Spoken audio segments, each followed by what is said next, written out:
lautan tenang di Selat Malaka, tetapi di balik ombaknya tersimpan kisah panjang tentang ambisi, darah, dan keagungan Nusantara. Inilah konflik Aceh Portugis, peperangan yang berlangsung selama lebih dari 1 abad, dari tahun 1519 hingga 1639 antara dua kekuatan besar di dunia timur. Di satu sisi berdiri Kekaisaran Portugis, bangsa penjelajah Eropa yang menguasai Malaka sejak 1511, membawa meriam, kapal raksasa, dan semangat kolonialisme. Di sisi lain berdiri tegak Kesultanan Aceh Darussalam, kerajaan Islam terkuat di Asia Tenggara, berpusat di Banda Aceh, tanah yang kelak disebut Serambi Mekah. Antara keduanya, Selat Malaka menjadi saksi, tempat perdagangan berubah menjadi medan peperangan, dan diplomasi berubah menjadi api perlawanan. Dari sinilah cerita besar itu dimulai.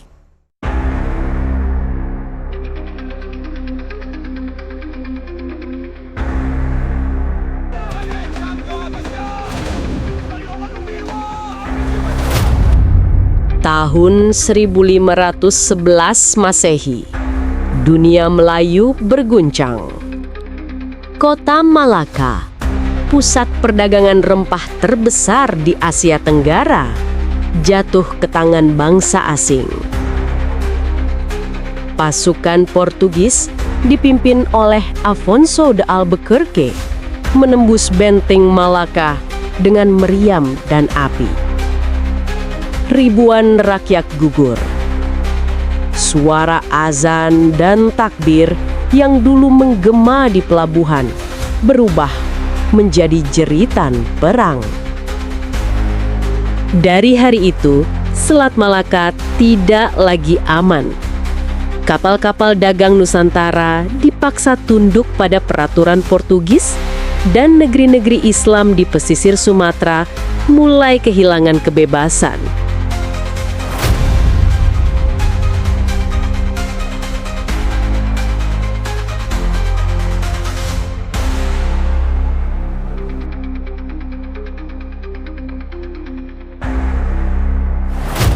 Namun di utara, di sebuah wilayah kecil bernama Dar al-Kamal, muncul seorang pemimpin muda bernama Ali Mugayat Shah.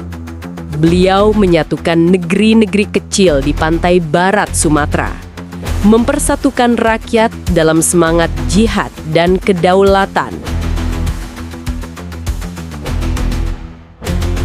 Tahun 1519, pasukan Aceh yang baru lahir mulai menyerang pos-pos Portugis di pesisir barat Sumatera.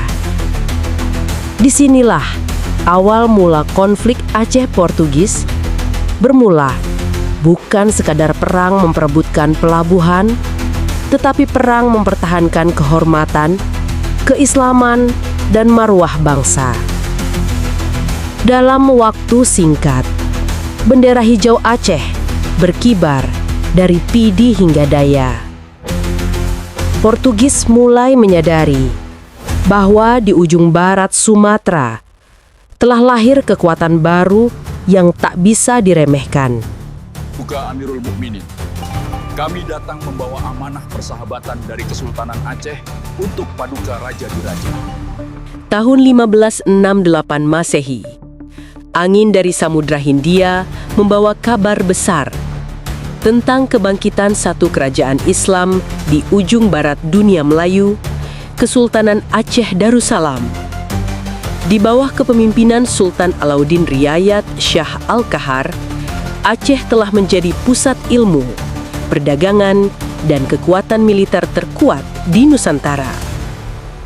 Namun, di seberang Selat Malaka, Portugis masih berkuasa di kota yang dulunya milik saudara-saudara seiman, Malaka. Bagi Sultan Alauddin, ini bukan lagi soal rempah atau perdagangan. Ini soal marwah umat Islam yang terinjak di tanah sendiri. Maka disiapkannya armada besar, lebih dari 100 kapal perang, dilengkapi meriam besar buatan Turki, serta pasukan pilihan yang telah dilatih oleh ahli militer dari Kesultanan Utsmaniyah.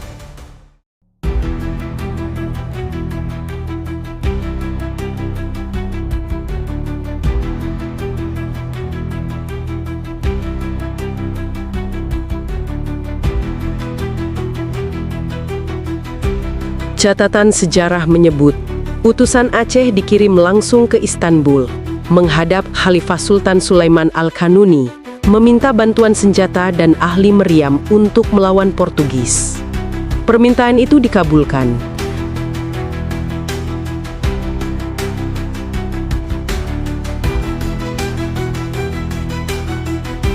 Beberapa tahun kemudian, datanglah kapal Turki membawa teknisi, prajurit, dan senjata artileri berat ke pelabuhan Aceh. Dengan kekuatan baru itu, tahun 1568, Aceh menyerang Malaka dari laut dan darat.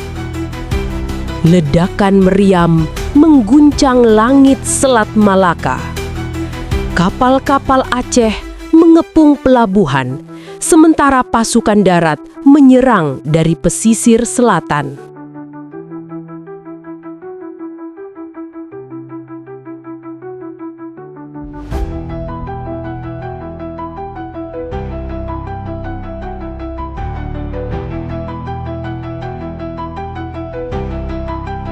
Pertempuran berlangsung sengit selama berminggu-minggu. Beberapa kali, benteng Portugis hampir runtuh. Tapi bantuan dari Goa, India, datang lebih cepat dari yang diduga.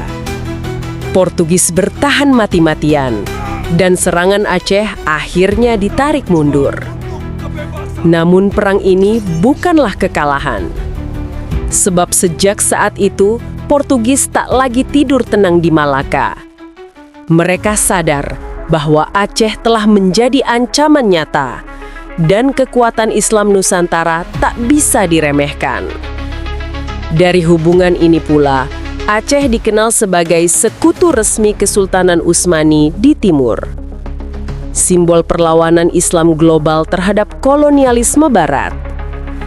Dan semangat itu akan kembali berkobar lebih dahsyat di masa Iskandar Muda nanti.